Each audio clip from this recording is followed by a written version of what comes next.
Pengakuan korban selamat ke Deddy Mulyadi, dibayar Rp150.000 bantu TNI bongkar amunisi kadaluarsa.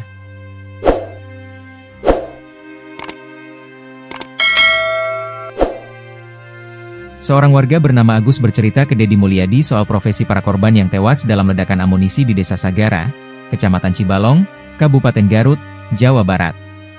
Cerita tersebut disampaikan Agus guna meluruskan kabar soal para korban tewas dalam ledakan karena nekat memulung bekas amunisi. Padahal kata Agus, para warga sipil yang tewas tersebut posisinya bukan sedang memulung bekas amunisi. Diungkap Agus, 9 warga yang tewas itu dipekerjakan oleh TNI untuk membantu dalam pemusnahan amunisi kadaluarsa pada Senin, 12 Mei 2025. Apesnya di momen tersebut, 9 warga tersebut justru meregang nyawa akibat ledakan. Diakui Agus, ia pun termasuk dalam warga yang bekerja membantu TNI di lokasi pemusnahan amunisi tersebut. Namun saat tragedi terjadi, Agus beruntung tak ada di TKP.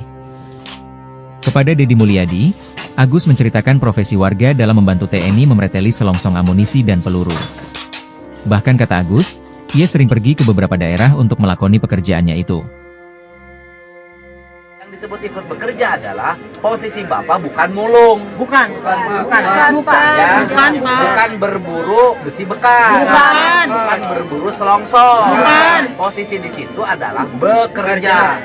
Masuk Bapak sudah punya keahlian. Sudah pergi kemana-mana. Saya pernah ke Makassar. Ke Makassar. Ke Makassar ngapain? Sama MKK, Bapak. MKK singkatan dari senjata buat peluru buat senjata. Bapak Senpi, ya. menjinakkan. Iya. Iya, peluru kecil, Bapak, peluru kecil. Buka selongsong. Iya. Nah kalau selama ini selongsong besi-besinya dikemanain? Nggak tahu, Bapak, itu. Oh nggak tahu, bukan urusan Bapak. Saya, iya. Yang Saya penting cuma Bapak mah menjinakkan. diupah aja. Iya, cuma menjinakkan Seharinya aja. 150.000. Iya,